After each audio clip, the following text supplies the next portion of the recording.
That was weird. Look, I'm really pleased to be here. As I look out into the audience, there's a couple of people that I studied under. So it's I guess it's a privilege for me to be spending some time with you, but also speaking in the same lineup as people that I've studied under. Although it was a few years ago, they probably won't feel comfortable with me saying that. But no, it is a privilege. When I was at art school, one of the questions that I always had when artists visited and started to present, I found that most often they would spend time talking about their work, possibly about their process and about their ideas. But the question that was always on my mind was, so what does it look like? And I wasn't referring to their work, but more the journey, what it's like to be an artist. What I do, what I have been doing, is I've been making products. And these products are luxury items. They're not items that are necessities. They are products that those who can afford to purchase are able to enjoy them in their homes or in their work premises and so forth. The reason why I bring that up is because it's a transition that I had to go through. When I was at art school, I had these romantic, notions about art and about what it might be like to be an artist. And so what I've been asked to speak about today is about how I've gone about the business side, I guess, of making art.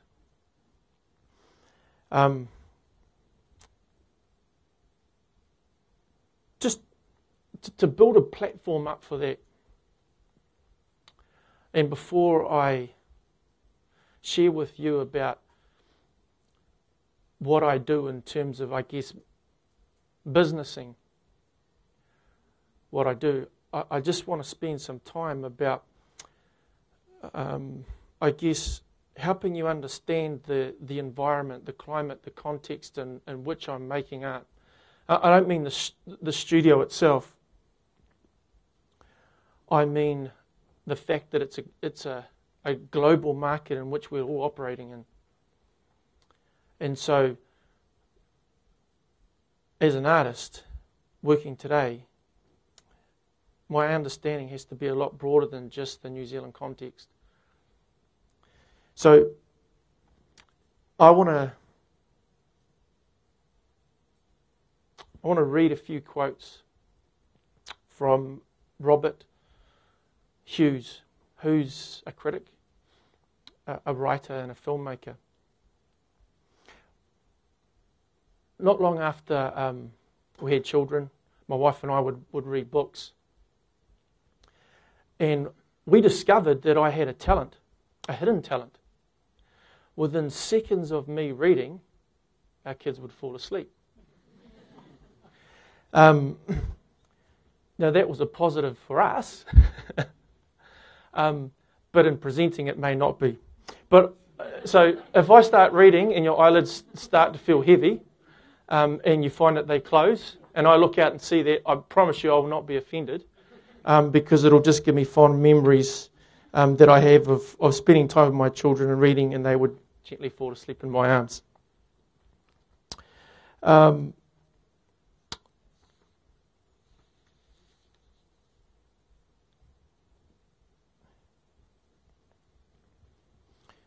You can follow along if you like. Might help keep you awake. The Mona Lisa, the most famous painting in the world, a masterpiece of Renaissance art, and yet behind its smile lays a curse. Her image is so familiar, it's been deprived of all meaning. The Mona Lisa has been transformed from artwork to celebrity icon. The Mona Lisa is so famous that everyone wants a piece of it. You could say something like that of today's art world. It's a story I've been watching unfold over the last 50 years. I've seen with growing disgust the fetishization of art, the vast inflation of prices, and the effect of this on artists and museums. The entanglement of big money in art has become a curse on how art is made, sold, and above all, the way art is experienced. And this curse has affected the entire art world. By the mid-1980s, Blind Freddy could have told you it's not where it was, art that is. The 80s were notoriously a decade of excess. High prices made owners want to sell. Auction houses were flooded with expensive pictures. This attracted a new breed of buyer. Apart from drugs, art is the biggest unregulated market in the world. They, the buyer or collector, viewed art purely as an investment. Prices went sky high. The consequence of such prices was that art became admired not through any critical consequence of such prices,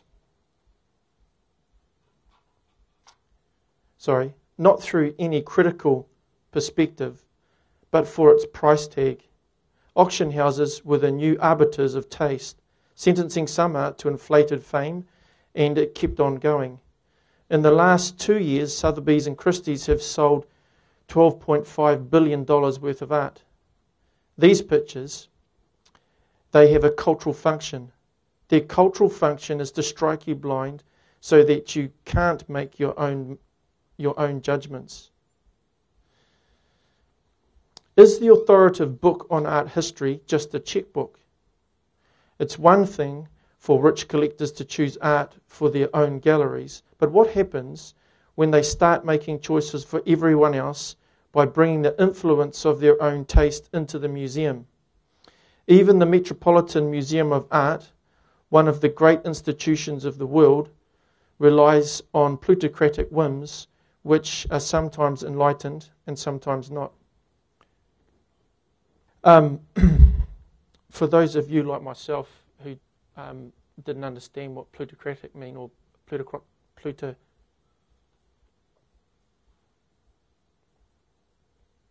plutocracy is, it's governance by the wealthy elite. And that's important for us to understand.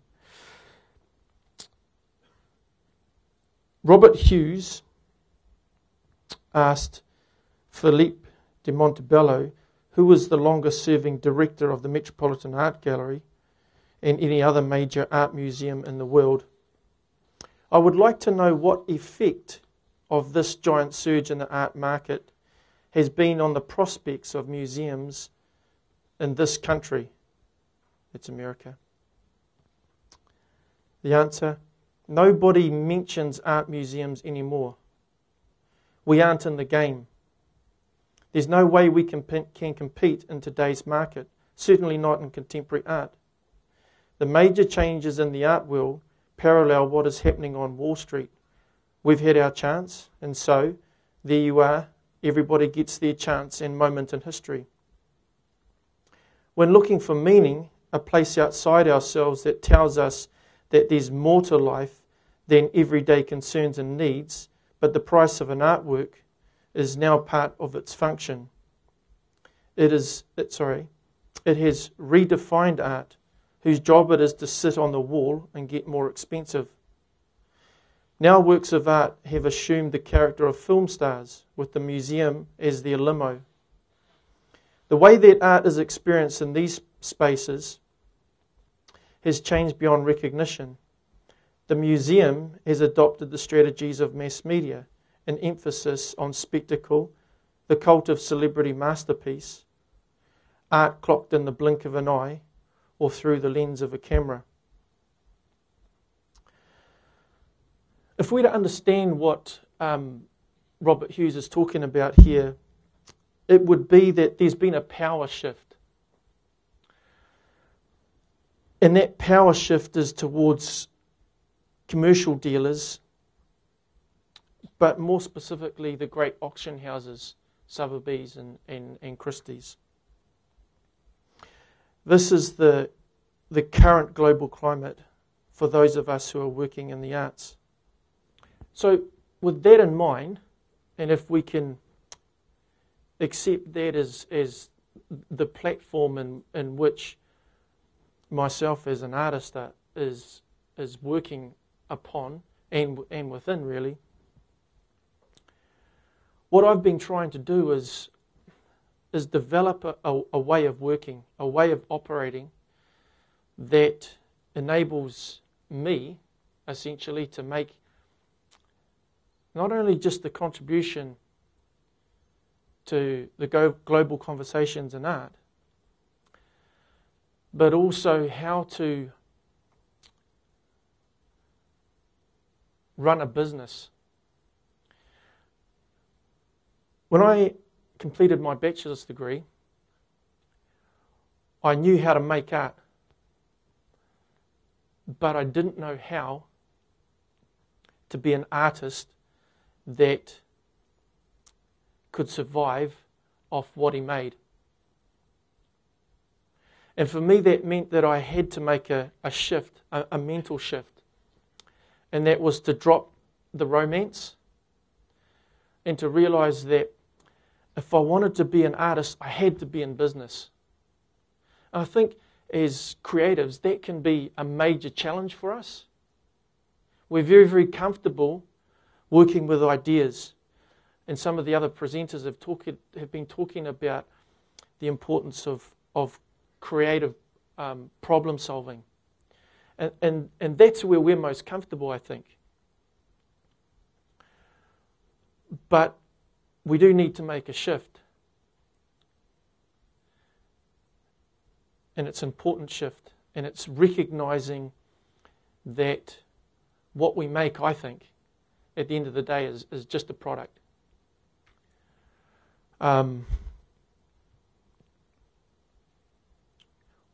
What you're looking at now is what I like to call a critical path. Now, I ripped this off a scope of works that was common on job sites that I used to work on before I went to art school in the trades. And basically what a critical path was the start and finish of a job and all the trades that were involved and the jobs that they had to do and the times in which they came in. And for me, that made sense. I could look at that and I could understand it. So I adopted that as something that I would use to help me run my business. And so what you're looking at is 5 key focus areas for me. The first is ownership and control. Second, terrain navigation. Third, product development. Fourth, global market. And 5, strategic positioning. Now these 5 key areas are interlinked. They flow back and forth for me. Now, we don't have time for me to unpack each of these areas and all the parts within them. But what I will do is we'll have a look at a couple of points within them. As you can see, there's 3 major sections within ownership and control. There's education, there's decision making, and there's being a business creative. Why ownership and control? When I got out of art school, actually, before I got out of art school, when I started doing my masters, one of the responsibilities was to negotiate an exhibition space to show my master's work. Now, I like that idea because it placed responsibility on me. It was something that I could control. I didn't know how to go about that. So I talked to my supervisor, my master supervisor, and he informed me, no, you don't need to worry about that. I've already sorted out a space for you. And I said, well, hold on a minute. Where's the learning in that for me? A key part of this master's program is about me negotiating a space in which to exhibit my work. That's important learning if I'm going to come out of this program knowing how to operate within the arts industry. No. It's really important that you show in this gallery. And I said, well, I'll think about it. A few weeks later, I came back and told him that I was off to Auckland to find a gallery. He said, well, have you got a portfolio? I have a A4 size portfolio. Oh, you'll never get anyone. You'll never get anyone. No one will take a look at you. You need an A4 with 80 examples of your work minimum. I disagreed with him. I went to Auckland. And to cut a very, very long story short, that includes walking around central Auckland, out to Newmarket, Ponsonby, Parnell, and knocking on every gallery door. I managed to have some of the top galleries come and look at my work just from being able to show them an A4 size example. But it was of my work, but it was the way that I did it. It was the way that I went about it. And I had thought about how do I get my work in front of someone and get them engaged in it. Now, what I did was I put myself in the position of the gallerist. If I was to walk through a gallery door, and I'd like you to do this too, if I was to walk through your gallery door lugging this huge A4 size portfolio, if you could see me crossing the road, what would you do? I'd probably run to the door and lock it before you could get in there. And so what I did was I went into the gallery with this little A4 satchel, had it behind my back, and of course they were in sales. So they came up to me and says, can I help you? As they were saying that, I was unfolding my little A4 size portfolio and had it in front of them. Oh, no, we're not. And I started going through my spiel of who I was and who I was studying under and what I was looking to do. And they started looking through the work. And before I knew it, they were asking, oh, sorry, what was your name again? And they were really interested in the work. And so what I realized was that these conventions, these ways of doing things, and for my supervisor, there was only one way of getting your work in front of a gallerist, and that was you had to make an appointment. Upon getting the appointment, you had to take in an A4 size portfolio with at least 80 examples of your work. Well, I just found that there was another way of doing things. Now, as I said before, when I came out of art school, I had learned how to negotiate an exhibition in a public gallery, and I had learned how to get representation in dealer galleries. Now, in that learning, I realized that there was a major problem, and that was that there was limited control for me because there were ways of doing things. There were conventions. All right. So, for example, with the commercial gallery, the dealer gallery, they will tell you that they will take 40 to 50% of the sale price. They will tell you that for the 3 to 4 weeks that your work is on exhibit, that you will pay X amount of dollars over that, to pay for your work to actually be in the gallery. You also pay for marketing costs, so that would be advertising in art magazines and so forth, blah, blah, blah, blah. They will also tell you that you will be paying for the refreshments on the opening and invites and all this sort of stuff, right? And so that's what I got told. Now, I was uncomfortable with that, all right, because I was being told how things were going to be. And I felt that that should be negotiable. Jacob's looking at me with interest because he owned a gallery at one point and he showed my work. But the thing was is that what I've found is that is very negotiable, and I can reduce the commission. And I don't have to pay for the refreshments, and I don't have to pay for the rental of the space. And we can negotiate a comfortable price for both of us when it comes to the marketing.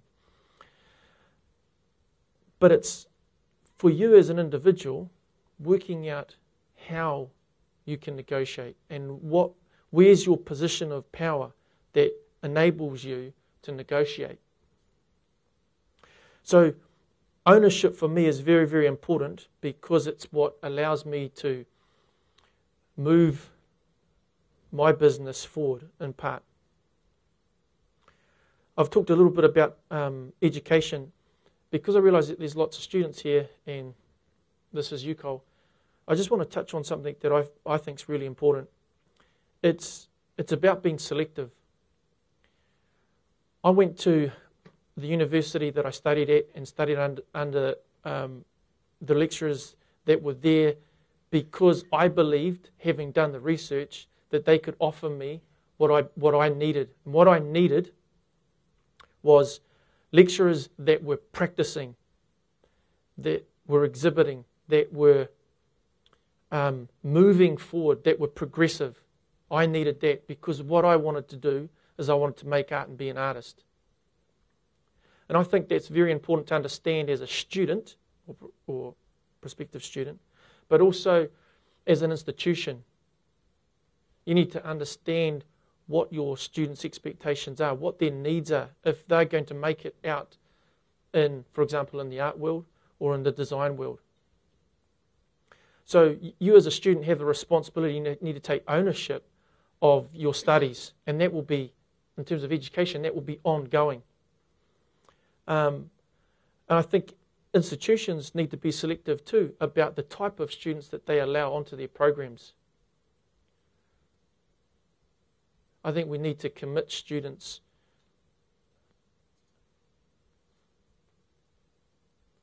to, obviously, the length of the program, but to agreeing to participating fully in the program.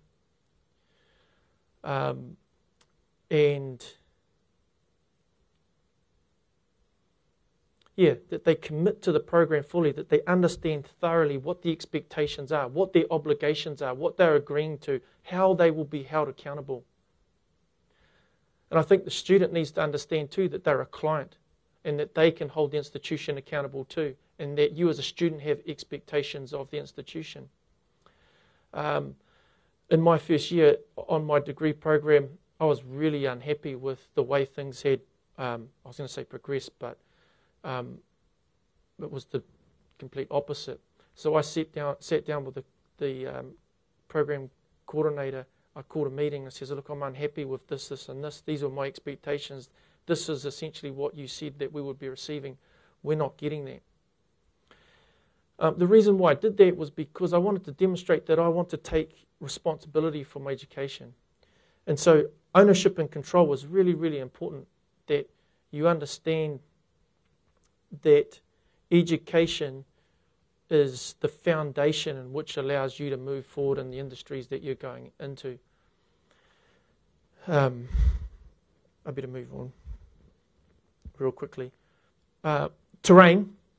The terrain is super, super important because this is the industry in which I'm working in. Okay. Now, obviously, I don't have time to give a full a breakdown of all of this, but essentially, this is the terrain. This is everything within the industry, the fine arts industry. Okay. As an artist, I need to understand exactly what each one of these identities does. For example, if we take a public gallery, I need to understand exactly what their systems of operations is if I'm going to get a foot in the door. In my industry, I need to know who are the key people of interest for me. Who are the gatekeepers? Who are the check signers? Who are the people in positions of power? And you know, each one of these identities here play an important role. And so, like I said, I'd really like to have the time to unpack that, but I don't. Maybe another time we'll get to do that. But essentially, for me, I know the ins and outs of this industry. I know the role that each one of those identities play.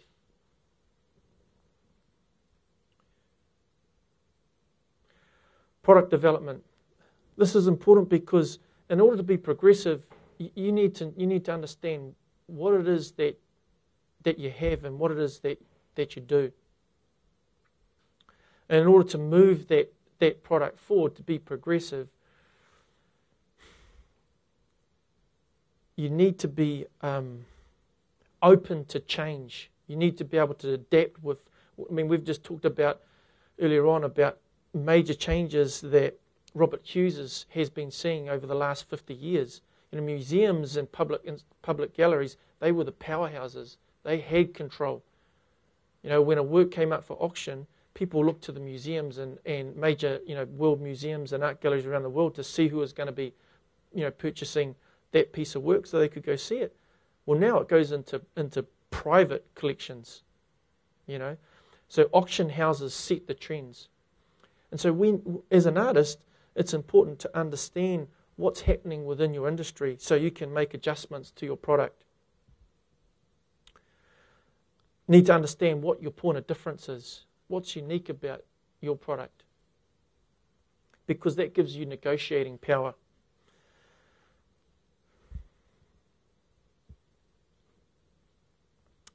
Global market.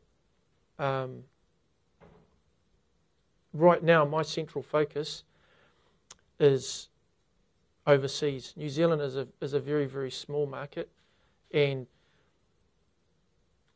to be honest, it would be very, very difficult for me to rely on sales from New Zealand. So I need to focus on overseas. And so, again, as I said, these flow back and forth, but as you can see there on the left-hand side, auction houses and museums and dealer galleries, art fairs, you know, they are all part of this global market and understanding what their power rating is, how they influence trends and so forth, how they can position you as a business to moving forward. Down the bottom there, you've got to have a strategy, which moves me into the last section. You know, I've been developing a strategy here for New Zealand and a strategy for overseas. And it's based around these key parts. When I left art school, a few of my friends, they focused on representation in dealer galleries. They went straight to sales. Now, commercial galleries, dealer galleries, from what I've observed, they won't really build careers. They will move work, but they won't build careers. When I came out of art school, museums and public galleries held the power, because essentially their role was to determine what is art, what is important for the public to see, what are the best examples of what's happening in the local art scene, the national art scene, obviously globally, and they will try and get the best examples of that. So for me, it was important to get my work into those institutions, because essentially by defining what art is, they also determine who's an artist, if you can get your work in there, in public galleries. So for me, it's important to build profile through these institutions. And obviously, to build relationships within the industry. Marketing is really important. People need to know what you're doing. Last is sales. Now, when my wife saw my strategic plan, she wasn't very happy because sales was last. But it's important to understand why sales are last, because you need to build a base. Okay, people need to see your work. It needs to be authenticated by the institutions that qualify what is art. And so sales initially was never the focus for me. It was about marketing and building profile. And when it comes to sales, it's not just about flicking a work off. It's important to get the work into the right collections. That's really important. Now, I'd really like to be able to talk more about these 5 areas of focus for me on my critical path, but unfortunately, I need to give Jacob some time. If you'd like to speak with me further about these things, happy to do that later on. But essentially, that's the business side of my operations. And what Robert Hughes was talking about was why I feel that I've had to put this in place and start to see my art not just as this kind of romantic item that we view in museums and galleries, but seeing it as a sellable item. Yeah. So thanks very much for the opportunity to share my thoughts with you.